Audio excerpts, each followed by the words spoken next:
और उत्तर प्रदेश में सिर्फ संभल जिले की ही डेमोग्राफी नहीं बदली।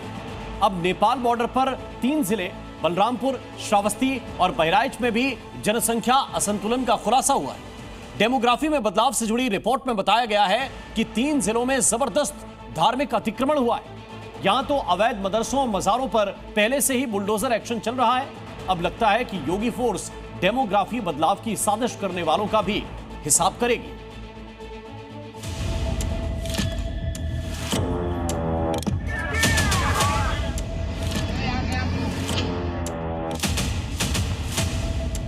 जो भी डेमोग्राफी को बदलने का दुस्साहस करेगा उसको स्वयं पलायन करने के लिए मजबूर होना पड़ेगा। उत्तर प्रदेश में डेमोग्राफी की साजिश रचने वाले कान खोलकर सुन लें, उनके मंसूबे कभी कामयाब नहीं होंगे। मुख्यमंत्री योगी का प्रण है हिंदुओं पर जुल्म करने वाले, दंगे करने वाले, हिंदू बहुल इलाकों में घुसपैठ करने वाले एक एक गुनहगारों का योगी फोर्स इलाज करेगी।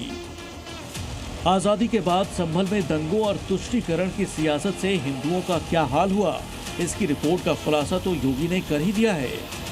अब उनके पास नेपाल बॉर्डर वाले जिलों की डेमोग्राफी फाइल्स पहुंच गई है। नेपाल से सटे 3 जिले श्रावस्ती, बहराइच और बलरामपुर में बड़े पैमाने पर डेमोग्राफी में बदलाव का खुलासा हुआ है। श्रावस्ती और बहराइच के कुछ इलाकों में तो पिछले 10 सालों में मुस्लिमों की आबादी 2 गुनी बढ़ गई है। यही नहीं, दोनों ही जिलों में सीमा से 30 किलोमीटर के दायरे में बड़े पैमाने पर धार्मिक अतिक्रमण हुए हैं।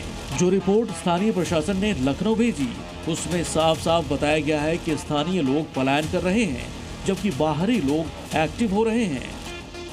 स्थानीय हिंदुओं ने भी इन दावों की तस्दीक की है। डेमोग्राफिक चेंज को हम सामान्य भाषा में समझ सकते हैं कि ये एक जनसंख्या जिहाद है, जो कि पूरी तरह से बॉर्डर एरिया में फैलाया जा रहा है और देश को एक बार पुनः बांटने की और काटने की कोशिश की जा रही है। इसी के मद्देनजर इसको बांटा जा रहा है और जनसंख्या को बढ़ाया जा रहा है। अगर हम इस बढ़ती हुई जनसंख्या और मदरसा शिक्षा पे नहीं रोक लगाएंगे तो डेमोग्राफी ही नहीं चेंज होगी, इस देश की सत्ता भी चेंज हो जाएगी। यूपी के 7 जिले नेपाल से अपनी सीमा साझा करते हैं। पीलीभीत, लखीमपुर, बहराइच, श्रावस्ती, बलरामपुर, सिद्धार्थनगर और महाराजगंज जिला नेपाल की सीमा से लगता है। बॉर्डर की कुल लंबाई 579 किलोमीटर है, जिसकी निगरानी का काम एसएसबी यानी सशस्त्र सीमा बल के हाथों में है।